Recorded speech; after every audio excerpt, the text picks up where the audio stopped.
Three of the DIY home buyers that I've been working with recently are from Utah, Texas, and Kansas. And there's one thing that all three of these states have in common, and that is they are non-disclosure states, which is to say that when a house sells, the sales price of the home is not made public. There are only 12 states in the entire US that are non-disclosure states, but if you're in one of them, you're probably already aware because it's super annoying, especially for self-represented buyers, because sales data and what houses sold for is extremely helpful to know when you're trying to figure out how much is fair to offer for a home that you're interested in. So I wanted to create this video to share some of the strategies that I've been talking with these other DIY home buyers that I've been working with, ways that we've been able to navigate some of the difficulties with being in a non-disclosure state, and strategies for still being able to determine how to make an offer and figure out what a fair market value for a home is. So that's what we're going to dive into. Just before we do, if you're new here, I'm Nick with DIY Homebuyer Academy. I am a licensed agent in Washington State, but I have gone rogue, and now I am teaching homebuyers like you how to purchase a home without a real estate agent. And frankly, even if that's not what you're into, my goal is to create the best real estate education out there that is geared toward consumers. If that's the kind of thing that you're into, I would love for you to subscribe to the channel, like this video, leave a comment, share it with a friend. All of those things really help put wind in my sails to keep me going on this mission to empower homebuyers all across the US. Now let's go ahead and dive in to this video where, again, we're talking about what do you do if you're looking to buy a home in a non-disclosure state and you can't see what comparable homes have recently sold for. And the first strategy might sound painfully obvious, but I think there's still going to be a few takeaways here. And it's all going to start with your Zillow or Redfin or Realtor.com search. You are going to look at comparable active listings. So you've got a home that you've identified that you're wanting to figure out what is a fair market value for this home. And the first place that you're going to start to determine that is what are other active listings listed at. But not just active listings. You also want to be able to see homes that are pending.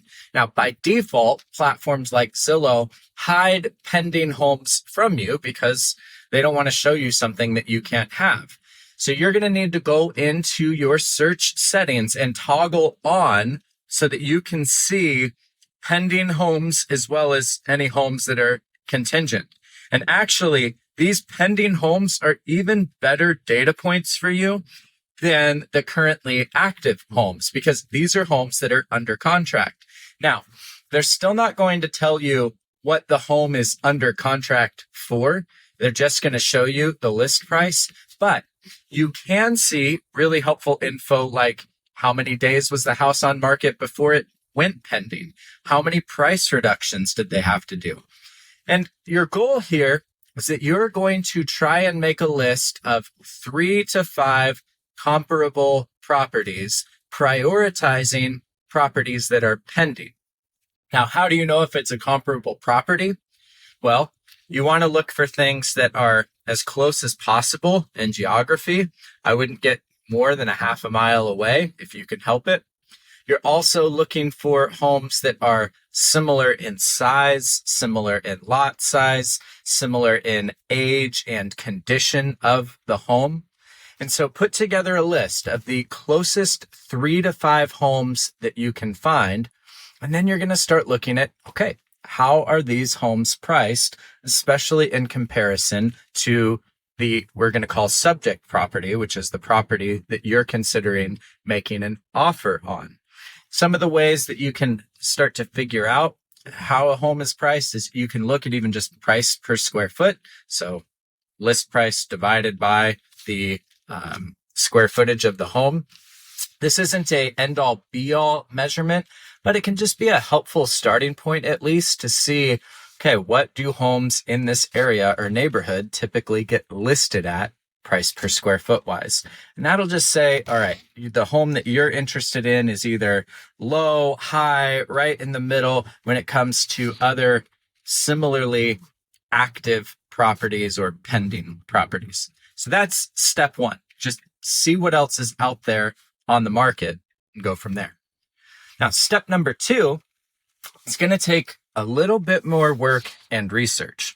But what you're going to do is find the assessed value for the 3 to 5 homes that you found that are either active or pending, as well as the assessed value of your subject property. Now, assessed value you're going to find usually with like the county auditor office, or your county may have a GIS, graphical information service. But pretty much if you do a Google search just saying that you're looking for the assessed value of, here's the property address, Google's pretty powerful. You might even be able to ask ChatGPT or one of those tools. I haven't actually tried it. But point is, you're trying to find the assessed value of these properties, which tends to be 80 to 90% of what the retail value or what a home would generally sell for. It's very, very rare in the United States that homes sell for the assessed value. Assessed value is typically always lower, generally significantly lower than what a home sells for. But this is a helpful data point once again, because by looking at the averages, you should be able to get an idea between what is a house's assessed value compared to what it's getting listed for.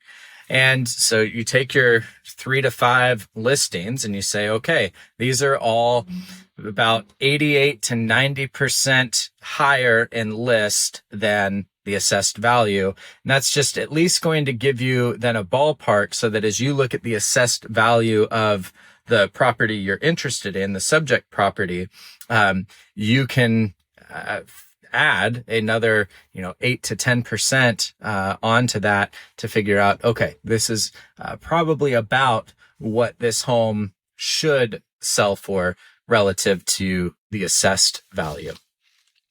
And then once you have those numbers, you'll move on to the third step. And the third step is where you're going to use Realtor.com or Redfin or Zillow, or I use all three, and use their market research. These are amazing tools. It's actually one of my favorite things about these platforms is they have some really, really solid market research. And even in markets where non-disclosure states they don't have sales data, somehow these companies are able to still figure out some really important ratios. So what I recommend doing is plugging in the zip code of the property that you're looking to purchase, plug in that zip code, and then research what is the average ratio between list price and final sales price. So that is how much more or less than the list price does the home actually sell for. So of course, in a perfect market where everything sells at exactly what it's listed for, then that would be a 100% ratio.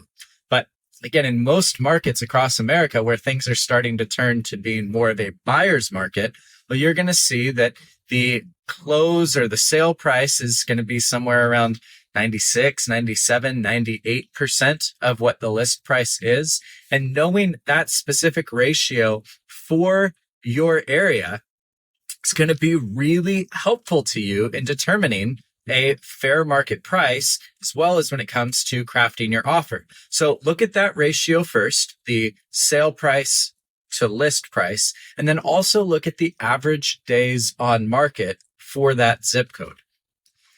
Once you have all of these data points between active and pending comparable properties, an idea of what the assessed value is relative to retail value, and then a solid idea of in your market what the ratio is between close price and list price, as well as days on market, Now you're able to come up with a really educated opinion on what fair market value is for the subject property. And more importantly, you're now able to back your offer with some serious data. And this is what is so important, because if you're going to make an offer below list price and you're expecting the listing agent to present that to the seller, well, you're going to want to offer some rationale so that it doesn't just sound like you came up with a number out of a hat and you're hoping that out of the goodness of the seller's heart, they're just going to let their house go for less than they want, right? So the more rational that you can make it, the more language you can give to the listing agent to show, hey, this is a really well-reasoned, thought-out offer, the more likelihood there's going to be of your offer getting accepted. So what I would do is, in crafting my offer, I would say, all right, this is the price that I'm coming in at. Let's just say that the house was coming up with rough numbers off the top of my head here. So always a little bit dangerous. But let's just say that the house was listed for $900,000. Well, what I can see, this is what I'm saying in my offer. I'm going to offer $825. And the reason that I'm doing that is because, one, I don't have a buyer agent. The seller was already offering to pay a buyer agent 3%. And so I'm just going to take that 3%. And instead of, they were already giving it away, instead of it going to a buyer agent, it's just coming off of the purchase price. That doesn't impact the seller's net whatsoever. Then secondly, I'm going to say, I've also got these 5 other comparable properties. 2 of them are pending, 3 of them are active. But when we look at these other properties, here's what they are, dollar per square foot. And these ones actually have some additional updates to the kitchen and the bathroom. This one has a larger lot. This one has a pool, whatever it is, to just say that like these ones might actually be worth more price per square foot wise than what this $900,000 home is listed at. So when I just do the price per square foot, well, that also helps justify me coming in, like a full price offer then would have been $850 at X dollars per square foot. And then I'm going to justify it by saying, when I also look at the assessed value, well, the assessed value on this home is $730,000. And I know that the assessed value is always lower, but here's the thing, like, when I look at all the other averages of properties, well, they sell for 10%, 15% over the assessed value. And so this puts us in line with what other homes are listed at relative to their assessed value. And then the final thing I'm going to lean on, as long as it helps support my case, is that I'm also seeing in our market homes sell for 3% less than the list price. It's a 97% ratio there. And so I already see that most sellers are having to take a reduction, and days on market in this market is only 17 days. And this house has been on the market for 35. Point being, I'm putting all of that together to make a really strong case for why I'm offering exactly what I am offering, so that if the seller comes back with a counter, well, they're going to have to address my logic. It gives me more things to lean on in any further negotiations. So that's how I would recommend going about putting together a comparative market analysis and a offer in a state where you can't actually see sold home data. Yes, makes it a little bit more difficult. It's not quite as solid, but I think you can still make a really strong case using these strategies. So let me know what you think. Let me know if there are other questions that this raises. Support the channel by, again, subscribing, liking, and then the pinned comment at the top.